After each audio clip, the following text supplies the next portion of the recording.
Olá, bom dia. Eu sou a Camila Bicharello, odontopediatra aqui na Clínica Nascitá e também sou consultora em aleitamento materno. Hoje eu trouxe um tema bem difícil para todas nós, né? Mas que tem sido muito pedido. Por quê? Essa semana foi a Semana Mundial do Aleitamento Materno. Então, como nós estamos fazendo um grande investimento nessa questão do aleitamento materno, as mães postaram as fotos amamentando os seus bebês, né? Aquelas fotos plenas, lindas. E, infelizmente, uma parte que não conseguiu amamentar os seus bebês por qualquer motivo se sentiu muito triste, né? Porque nós nos preparamos para que o parto saia da forma como nós decidimos, né? E a amamentação também. Você não começa lá na sua gestação a pensar que você não vai amamentar. Então, nós colocamos as nossas expectativas na amamentação e de repente, por alguns problemas, não deu certo. Então, a gente fica com aquela frustração, né? Nem todas sabem como trabalhar essa frustração. E aí chega sempre nessa semana de agosto e é muito feliz para quem consegue, né? Um reconhecimento mesmo pelos resultados positivos, mas acaba sendo também triste para aquelas mães que guardam ali aquela sensação desconfortável por não terem conseguido. O tema da live de hoje ia ser um pouquinho diferente, ele ia ser voltado para o que fazer quando a gente volta ao trabalho, né? Aquela questão da retirada do leite, do armazenamento, tempo de armazenamento.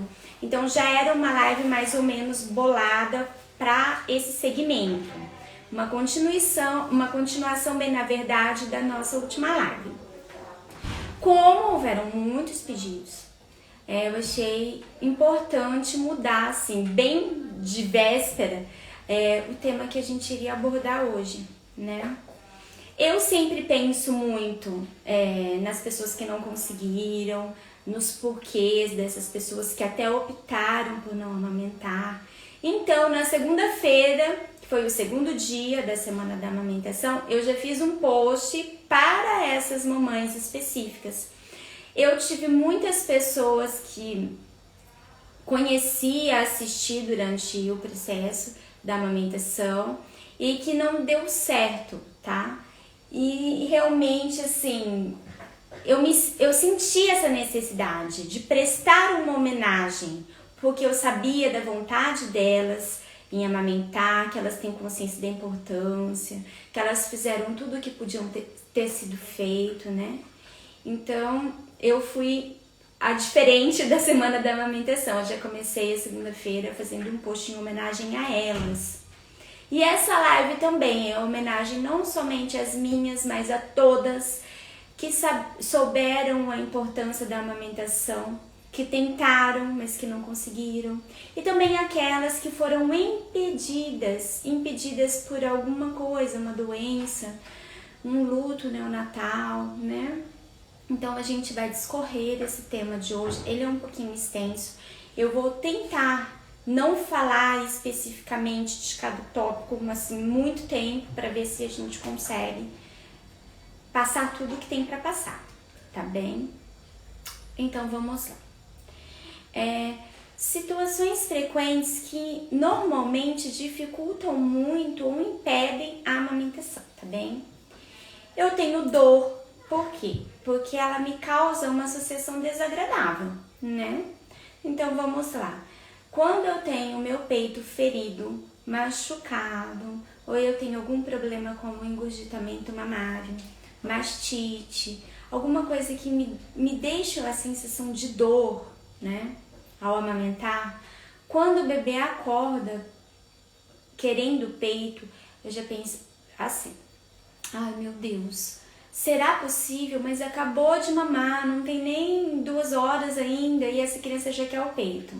Aí a pessoa, ai, parece que quer o peito mesmo, fiz de tudo, a criança não parou de chorar, vamos ter que colocar o bebê no peito. Só da pessoa vir caminhando na sua direção, você já está sentindo a dor. A criança ainda nem foi posicionada. mas aquela dor já te invadiu, você está sentindo antes mesmo de colocar a criança. Isso desencadeia hormônios que são negativos para a produção do leite e você acaba não tendo um fluxo adequado por conta disso, tá bem? Preocupação com o trabalho.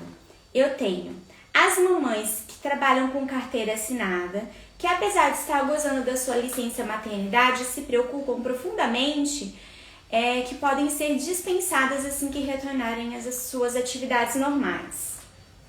E eu tenho também as autônomas, que precisam daquele dinheiro para se manter e para manter as suas famílias, mas ela está impossibilitada naquele momento de amamentar.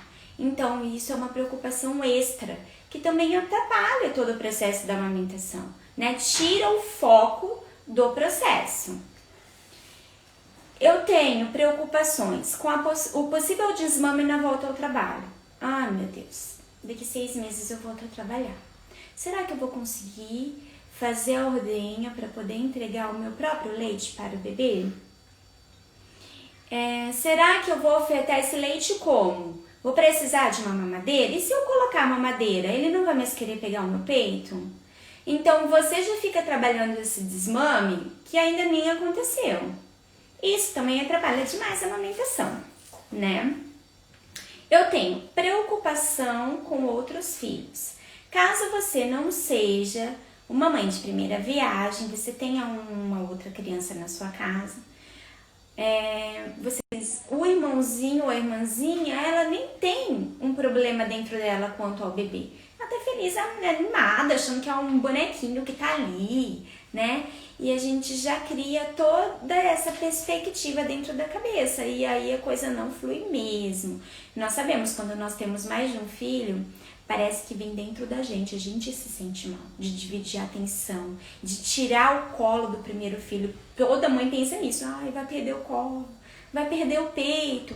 Então, nós mesmos acabando trazendo aquela criança nova para dentro de casa como se fosse uma perca do outro, uma perca sentimental, uma perca de afeto.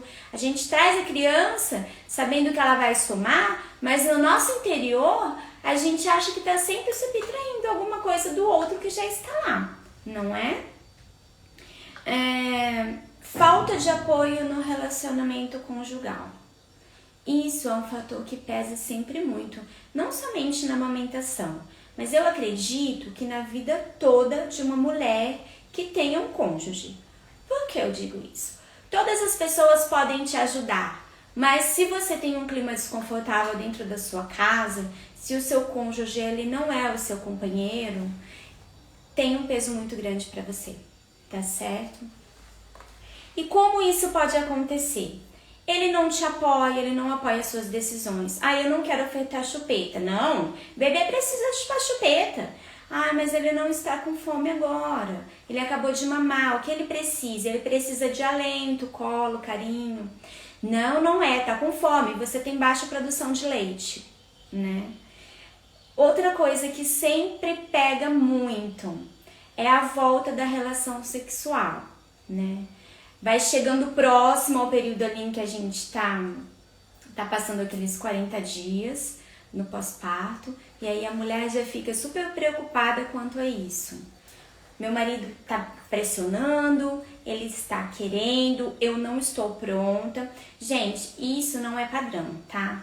Quando nós lidamos e falamos sobre seres humanos, nós estamos colocando que pode acontecer ou o que acontece sempre na maioria das vezes, mas não existe um padrão, porque cada ser humano ele age de uma forma diferente, tanto física como emocionalmente, as nossas reações são diferentes, tá?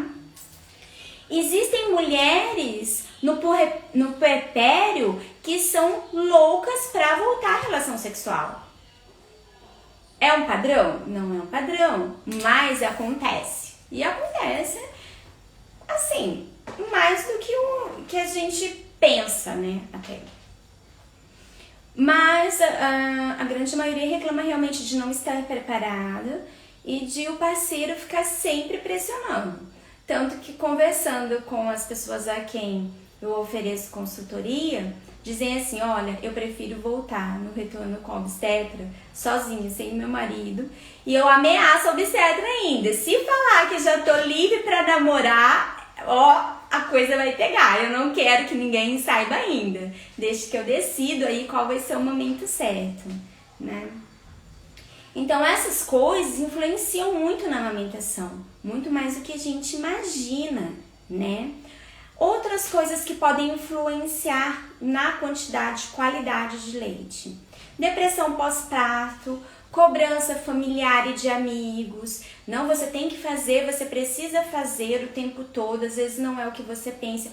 A criança tá lá com icterícia, né? Fez o testinho da bilirrubina, deu super alterado. Aí querem levar uma câmera de foto para que o bebê faça em casa. A sogra, a mãe tá lá, não, imagina, não precisa de nada disso. Na minha época, nós fazíamos chá de picão e resolvia super bem. Quem sou eu para dizer que não resolvi, né? Gente, eu tomei chá de picão muito tempo, eu já era grande e eu ainda me dava um banho de picão, né? E resolvia, eu não sei se era o picão, mas eu tô aqui viva hoje, né? Então, tenho super respeito por todas as crenças. A diferença é você respeitar a crença da mãe, né? Que tá ali embalando, cuidando da criança num momento super delicado. Então, a gente tenta, assim, diminuir a questão das cobranças, tanto de amigos quanto de familiares. Mesmo porque na hora de vir ofertar um café pra gente, trazer uma água de coco, ninguém faz não, né? Mas na hora de apontar o dedo, quando você faz o primeiro deslize, tem 1 milhão de pessoas para fazer isso. As idealizações também influenciam muito na questão da amamentação. O que eu chamo de idealizações. Você se preparou para que tudo dê certo, ok. Nós torcemos para isso, mas no meio do caminho alguma coisa pode dar errado.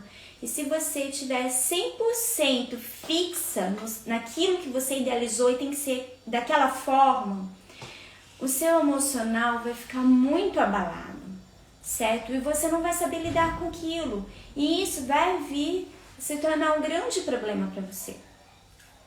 E não é assim, de coração, eu falo para vocês mesmo, como mãe, como mulher, só na amamentação, em todas as fases da vida. A gente faz sim planos, mas a gente tem que se preparar para o contrário também. Não que o contrário seja ok sempre. Tudo bem, se der, deu, se não der, tudo bem. Eu vou tentar amamentar, sentir uma dor, desisto. Não é nesse sentido de forma alguma que eu digo para vocês. Mas é no sentido de faça aquilo que você pode fazer, tudo o que for possível dentro das suas limitações e se respeitando. Deu, tudo bem. Não deu, vamos trabalhar isso, ok também. Nós temos um bebê que está vivo, que está saudável e que está junto comigo, né? Enquanto eu tenho muitas mães que sofrem uma perda neonatal, que não têm os seus bebês nos braços. Então, a gente tem sempre que se apoiar que existe sempre alguém pior que a gente, numa situação pior, né? E eu acho isso muito legal, isso faz com que a maternidade seja mais leve, com que a vida seja mais leve, porque nós nos cobramos muito, não só na questão da maternidade.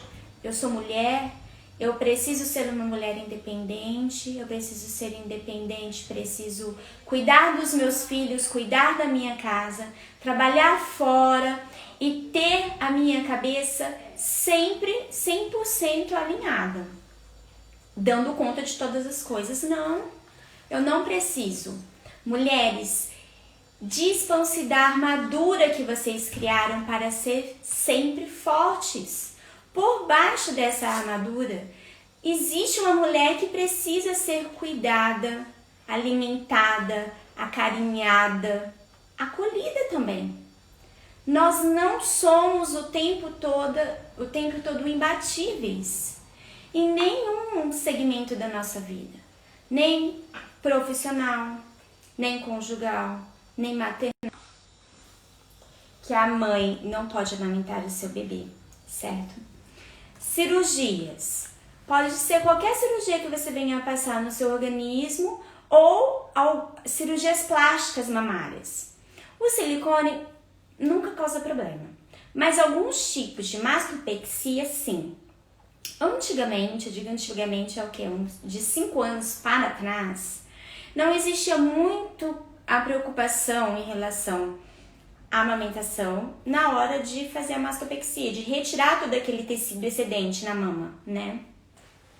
Então, isso alterava a quantidade de glândulas e de ductos. A mãe tinha, sim, em alguns casos, a quantidade de leite reduzida. Conseguiu amamentar? Uma porcentagem, sim. Outra porcentagem, não. E nem sempre até os 6 meses. Nem exclusivamente no peito, tá? Hoje, de 5 anos pra cá, as pessoas têm se preocupado muito em preservar as glândulas mamárias. Então, a mastopexia também não tem sido um problema, né? Eu tenho pacientes que têm, por exemplo, mastopexia, prótese de silicone e uma hiperprodução de leite. Daquelas assim que saem 4 jatos e que o bebê fica 10 minutos no peito e consegue tirar ali 100 ml de leite, né? E ainda sufocando, para vocês terem uma noção. Então, cirurgia plástica é problema? Não, mas existem padrões para que essa cirurgia seja feita e ela não influencia ali no aleitamento. O que eu posso dizer para vocês também sobre algumas cirurgias que eu tenho presenciado? Eu presenciei uma pessoa que ficou com uma hipersensibilidade mamária. Então, depois da cirurgia plástica, nem ela conseguia tocar na própria mama. Isso foi muito desconfortável para ela. Por quê? Ela vai colocar o sutiã, ela sente aquele incômodo, mas é uma agonia mesmo, é desesperador de ver a situação da pessoa quando ela toca a própria mama. O marido também não podia tocar essa mama, né? E ela idealizou a amamentação perfeita. Não, eu vou superar isso e eu vou amamentar minha filha. Mas ela já tinha passado uma grande parte da vida dela assim, né? Era mais provável que talvez as coisas não saíssem da forma como ela idealizou. Mesmo assim, ela investiu todas as fichas dela de que ela superaria esse trauma. E aí a bebê nasceu. Eu encontrei ela em casa, na saída da maternidade, digamos assim. Ela saiu da maternidade e eu encontrei com ela em casa, justamente porque ela já sabia que ia ser um processo difícil. Para ela foi... Não dá para explicar, assim, o tamanho do sofrimento dela. Antes de colocar a bebê, ela chorava. Eu relava na mama dela, ela já fechava o olho e já se preparava para aquilo, porque eu precisava fazer a massagem, precisava ensinar a pega, e para ela aquilo era dolorido demais, como se estivesse apunhalando ela, sabe? E nós fizemos algumas tentativas, mas ela começou a ficar nervosa só de ver a bebê. Então nós paramos para pensar assim: a amamentação não deveria ser formação de vínculo? Um amor indescritível? Qual é a função desse aleitamento? Lógico, nós sabemos tudo que o aleitamento é para a criança, em composição, e tudo que ele fornece ao organismo. Mas a que preço? A preço de repente virar uma rejeição por parte da mãe, dela não querer nem tocar na bebê, porque a bebê causa uma extrema dor emocional nela, né? Algumas pessoas dizem assim: mais vale uma mamadeira bem dada do que um leite materno mal dado. Eu não colocaria assim. Eu diria que para aquelas pessoas que estão impossibilitadas de amamentar, seja ela física ou emocionalmente, dizendo, né?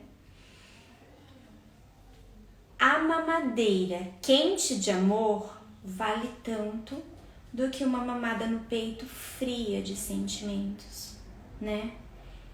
Nós tentamos buscar que durante a amamentação você passe amor para o seu bebê transmita também esse amor para você. A formação de vínculos, coisas que a criança vai levar você emocionalmente por toda a vida. Se ela causa uma dor emocional tão grande a ponto de oferecer uma rejeição, pegue o seu bebê no colo e oferte a sua mamadeira para o bebê. Ame o seu bebê, tenha um tempo de qualidade com ele, né?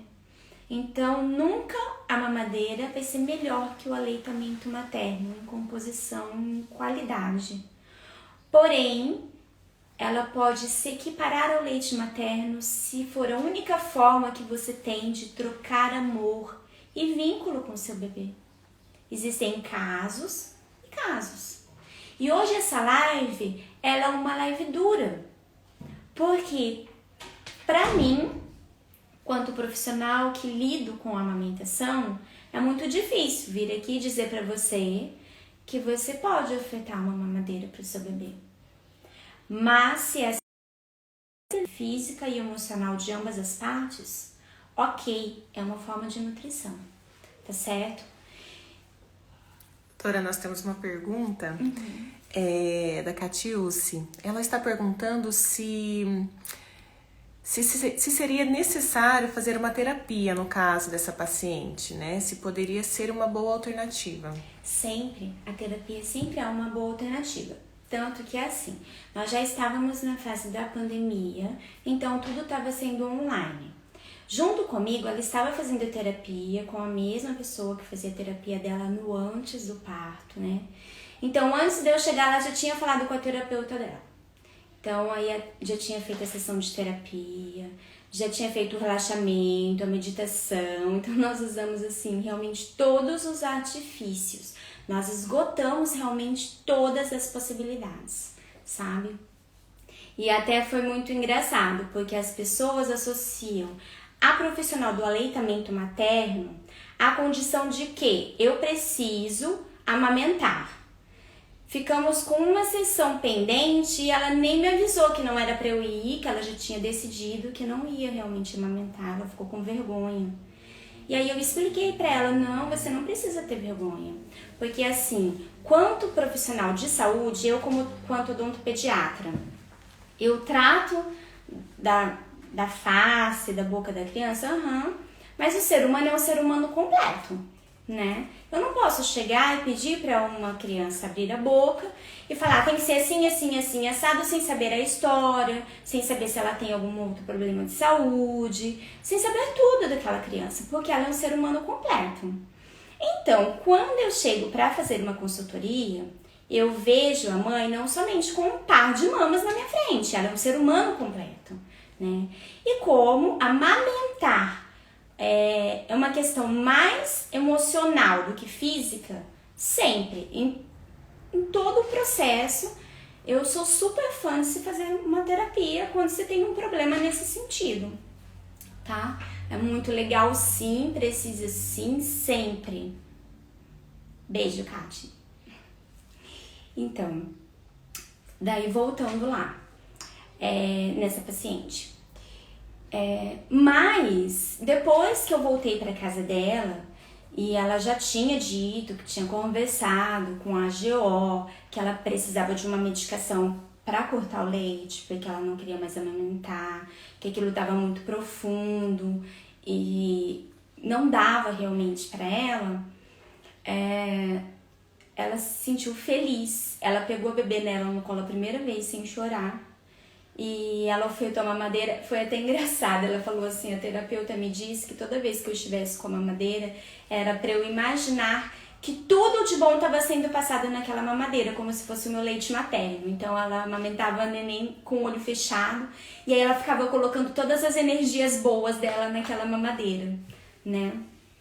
E bem, na verdade, não vai ser só nesse momento em que ela vai precisar de terapia, né? Para essa decisão que ela tomou, vai ser no pós também. Porque quando uma pessoa tem um problema desse, que já vem de antes da gestação, e ela decide amamentar a qualquer custo e ela esgota todas as fichas, é porque ela sabe da importância e porque realmente ela queria muito. Então o fato de não ter conseguido vai causar uma dor emocional muito grande nela. Por mais que ela esteja ali ofertando a mamadeira, A gente sabe que no íntimo dela, ela gostaria de estar amamentando. Então, ela vai precisar também de uma terapia para aprender a lidar com essa limitação, que não deu certo, ok, vida que segue, né? Outra coisa que é muito triste para passar aqui para vocês é sobre a perda neonatal, né? Nenhuma mãe se prepara para perder o seu bebê, ou em qualquer momento da gestação, ou assim que nasce. E nós sabemos que acontece, né? E não é pouco, acontece sim bastante. Daí tá, eu tô com o meu corpo todo pronto para receber o bebê, entrei em trabalho de parto, não deu certo, aconteceu um imprevisto e nós perdemos o bebê. E aí aquela mãe ficou com o trabalho de parto ou a cirurgia que ela teve, seja cesárea, né? Então ela ficou com o corpo dela ainda, com aquele aspecto que a gente sabe que fica quando o bebê nasce. Eu ainda tenho barriga, né? Eu ainda tenho aquela visualização de como se eu ainda estivesse grávida. O meu peito está preparado para a amamentação e eu não tenho meu bebê, né? E isso dói na alma. É uma dor que eu não tem assim, explicação. Em qualquer período da gestação em que a gente sofre uma perda, é muito dolorido, sem dúvida alguma. E eu posso te dizer que a gente até supera, mas não esquece. A gente sempre calcula quantos filhos a gente tem pelo número de vezes que a gente gestou, né? Porém, quando o bebê nasce e você não pode tê-lo nos braços, eu acredito que a dor seja ainda mais profunda, certo? E como que a gente faz? A mãe tem o leite e não tem o bebê. O que tem acontecido é o seguinte, tem uma lei da Anvisa de 2006 que prega que para você fazer a doação do leite materno, você precisa estar amamentando o seu bebê ou ordenhando o excedente para fazer essa doação, certo? Então, não são todos os lugares que recebem, que tem banco de leite, que recebem as doações, que aceitam as doações de uma pessoa que sofreu uma perda neonatal. E isso fica muito delicado. Por quê? Eu tenho pacientes que perderam bebês e que olham o peito cheio de leite, se sentem bem em poder compartilhar esse leite com quem não tem leite. Isso é importante para ela enfrentar o luto dela, tá? Para ela em específico, tá bem? Mas o que a Anvisa e os órgãos de saúde estabelecem é que é muito mais difícil você lidar com o luto se você tá sempre colocando o dedo na ferida, né? Então, todas as vezes que aquela mãe vai fazer o ordenho do peito, ela vai se lembrar de que podia ter um bebê ali que agora não tem. Então, por isso que os órgãos de saúde acabam evitando que esse processo ocorra, que a mãe que teve uma perda neonatal tire o leite para continuar fazendo doação. E ao passo que a Anvisa também rebate isso, diz assim, não, tudo bem, se a mãe não consumir drogas, álcool e tiver com uma saúde emocional ok, uma saúde física ok, pode pegar, mas aí fica nessa luta, um fala uma coisa, outro fala outra coisa, e assim, é bem individual mesmo. Eu tenho pessoas que fazem, lógico, terapia de grupo, que fazem terapia individual para lidar com essa perda neonatal e que não quer nem se olhar no espelho para não enxergar que um dia ela passou por isso, tá?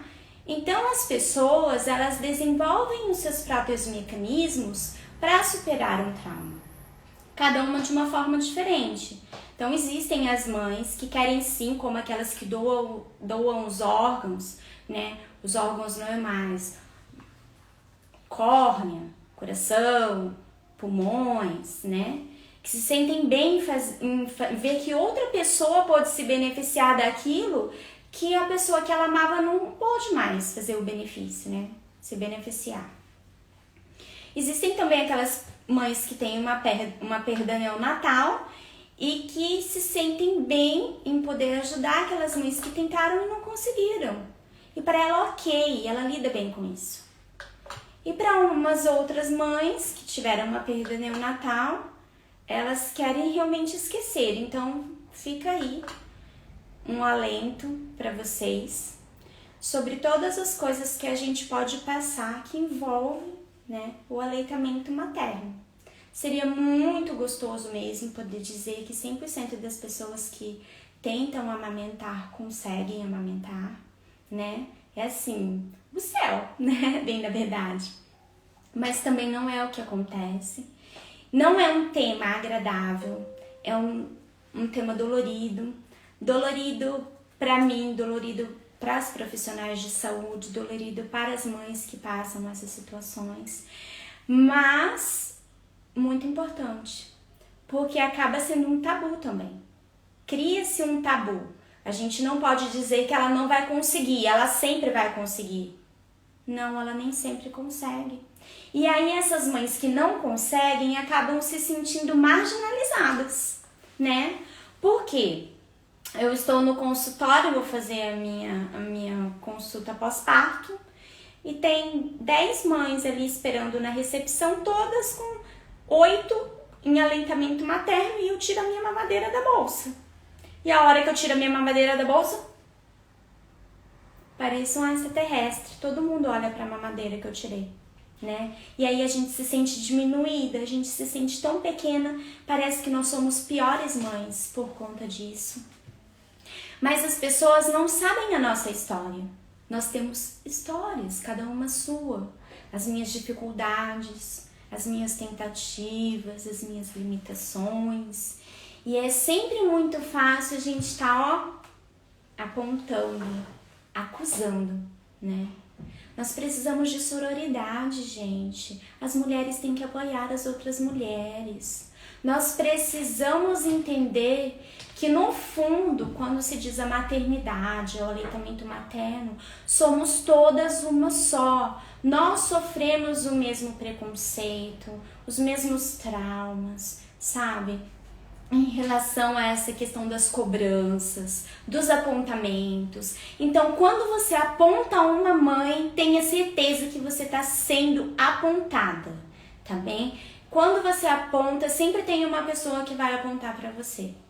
E é muito desconfortável essa questão das pessoas julgarem a nossa vida sem saber a nossa história, sem saber por que razão, qual o motivo, tá bem? Então vamos aprender a respeitar a dor do outro. As pessoas, elas desenvolvem mecanismos diferentes para superar problemas, tá bem? Então vamos respeitar o outro, vamos nos amar mais, nos ajudar mais.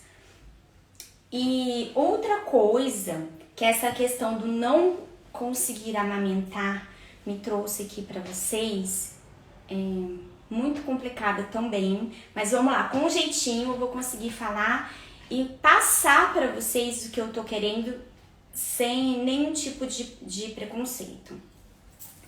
Outra coisa que eu tenho percebido é o seguinte, a inclusão das mulheres negras e com uma condição social menor nessa questão da amamentação em si. Porque, por exemplo, eu estou falando com vocês agora via live, né? Quantas mulheres não têm um celular, não entendem muito de computador, não tem essa forma de buscar informações como esse grupo para quem eu tô passando informações tem. E quantas dessas mulheres negras que têm uma condição social baixa têm ajuda? Até onde elas conseguem essa ajuda? O SUS pode proporcionar essa ajuda para elas? Ou elas têm uma pessoa que, mesmo sabendo que elas não têm condição nenhuma para fazer um investimento, pegue o seu tempo, abra mão de estar ganhando seu sustento naquele momento para ajudar esse tipo de pessoas, né? Então, volto a focar naquilo de que nós pensamos que estamos todos no mesmo patamar e que somos todas da mesma forma e cada uma é de uma forma diferente. Então existem sim muitas mães que são marginalizadas e essas pessoas, elas não têm uma rede de apoio sólida, às vezes elas nem escutaram falar em rede de apoio, não sabem o que é uma rede de apoio. Dentro da casa delas, pode ser que elas não tenham uma condição social boa, mas que elas tenham muito amor. Porque a condição social não diz o tanto de sentimento que tem dentro daquela casa, tá bem? Mas pode ser que ela viva um contexto de violência doméstica. Pode ser que ela viva num contexto onde as outras pessoas, as outras mulheres da família dela eram marginalizadas, entendeu? Então nós não sabemos, e se nós formos refletir bem, elas são a maioria do povo brasileiro, né? Então, essa Semana Mundial do Aleitamento Materno mas vem para trazer pra gente a consciência. A consciência não somente daquilo que é o padrão que nós vemos, enxergamos e conhecemos, aquilo que está ali do nosso ladinho, mas o padrão da maioria da população brasileira. Nós precisamos nos atentar a isso. Que a dor que a gente passa, as pessoas marginalizadas passam também. As pessoas negras, as pessoas que não têm instrução escolar, as pessoas analfabetas, quem não tem condição de ter um aparelho celular, internet paga em casa para poder pesquisar, para poder conhecer. E essas pessoas são a maioria do povo brasileiro. E elas estão lá, porque às vezes nós não descemos aqui do nosso lugar onde é super confortável, onde a gente pode sentar no sofá de casa, ligar o celular, o notebook, o tablet e fazer a nossa pesquisa no conforto, na comodidade, né?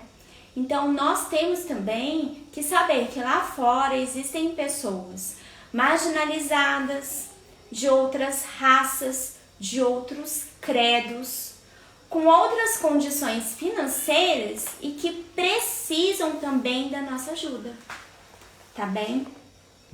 Essa foi uma live assim que eu me preparei muito até para não chorar, porque foi uma semana muito difícil para mim. Eu também tive perdas, né? Não foram neonatais, mas também sofri abortos, 2 para ser exata. Isso me motivou muito. Eu fiz terapia, trabalhei e hoje tenho outros 3 lindos filhos, mas um filho não supre a ausência do outro, nunca, sabe? E só quem teve uma perda mesmo sabe a dor dessa perda. Então, nessa semana do aleitamento materno, eu recebi muitas homenagens pelo trabalho de ajuda que eu tenho feito para as pessoas. E as pessoas que eu tento auxiliar sabem, é minha profissão, eu cobro por ela, cobro, mas eu nunca deixei de fazer um atendimento ou parei um atendimento pela metade porque a pessoa não podia mais me pagar. Porque isso é meu, sabe? É uma coisa que eu amo fazer. E essas pessoas me mandaram mensagens durante essa semana do aleitamento materno, né? E daí eu fiquei assim, muito emocionada, porque às vezes a gente faz uma diferença na vida do outro e a gente fica incapacitada de fazer na nossa própria vida, né? Então assim, sintam-se abraçados. Eu tô aqui pra quem precisar, tá? Podem entrar em contato com a Clínica Nascitar, no perfil, nos telefones, no meu perfil pessoal. Se vocês tiverem dúvidas e for possível solucionar através de WhatsApp, a gente conversa. Eu gostaria mesmo que vocês se conscientizassem, pensassem na dor do outro, porque eu acho que esse é um ponto fundamental. E uma outra coisa que eu aprendi essa semana também, que quando nós apontamos um defeito no outro, com certeza nós precisamos trabalhar esse defeito em nós mesmos, né? Porque é muito fácil a gente acusar o outro, mas é difícil a gente parar e enxergar que às vezes as nossas atitudes não estão legais. Eu não sei o tempo que demorou essa live, porque foi uma live que eu fiz um rascunho até pra manter uma sequência e acabou que fugiu, né, da sequência que eu tinha guardado pra vocês. E o que eu tinha pra passar pra vocês hoje era isso, tá bom? Desculpe o choro, mas eu acho que faz parte. Quando a gente lida com o ser humano, a gente também lida com emoções. E é muito bom compartilhar com vocês um pouquinho das minhas emoções, tá certo? Fiquem com Deus, um super beijo. Qualquer coisa, eu tô disponível aqui, podem me chamar, tá bem? Beijo.